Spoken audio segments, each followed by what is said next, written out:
Pourquoi méditer, lire, écouter la Bible?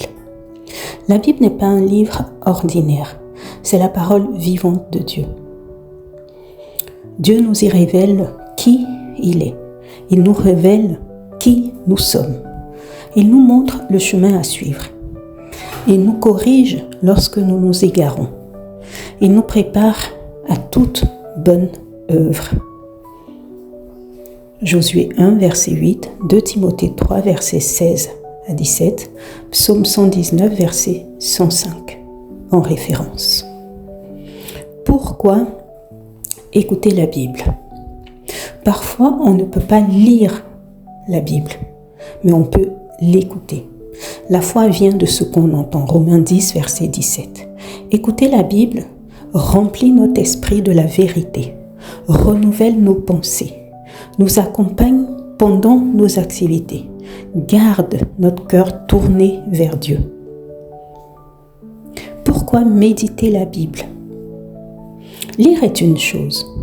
Méditer, c'est laisser la parole descendre dans notre cœur. La méditation permet de mieux comprendre Dieu, de transformer notre caractère, de résister aux tentations, de prendre de bonnes décisions, d'avoir la paix, de fortifier notre foi. Et n'oublions pas que nous sommes des croyants appelés à croire. La foi étant la monnaie de notre royaume. Le psaume 1 compare celui qui médite à un arbre planté près d'un cours d'eau. Il porte alors du fruit en son temps. Comment méditer? Quelques petites pistes. C'est vraiment très sommaire. Une méthode très simple, vraiment, lire lentement. Puis se poser quelques questions. Que dit ce passage? Que m'apprend-il sur Dieu? Que m'apprend-il sur moi? Y a-t-il un péché à abandonner? Une promesse à croire? Un exemple à suivre? Un commandement à mettre en pratique aujourd'hui? Ensuite, prier. D'ailleurs, il faut prier avant d'aborder la Bible. Remercier Dieu. Mémoriser un verset. Appliquer la parole dans la journée. Les bienfaits de la méditation, quels sont-ils? Celui qui médite la parole développe une foi solide. Il résiste mieux aux épreuves. Il reçoit la sagesse de Dieu. Il garde la paix malgré les difficultés.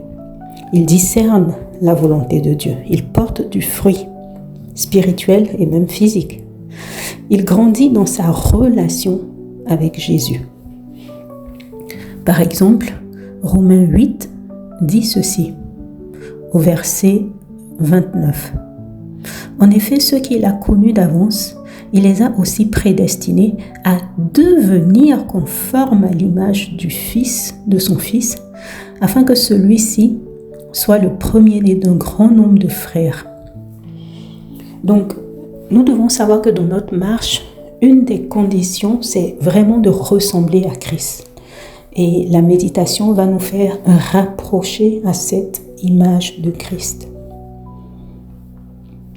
En conclusion, la Bible n'a pas été donnée seulement pour être lue, mais pour être vécue.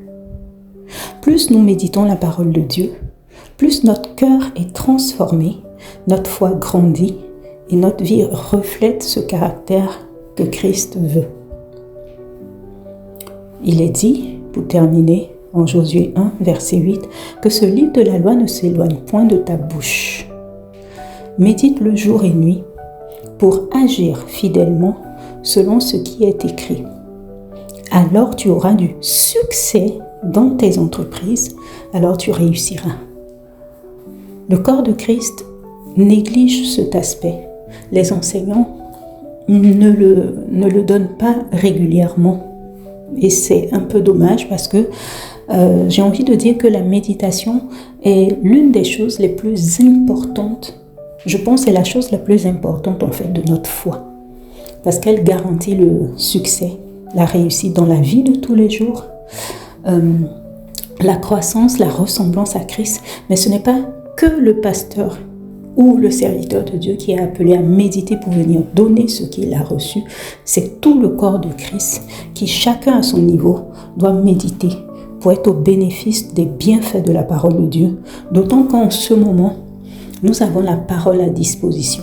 Avant, ce n'était pas le cas. Merci.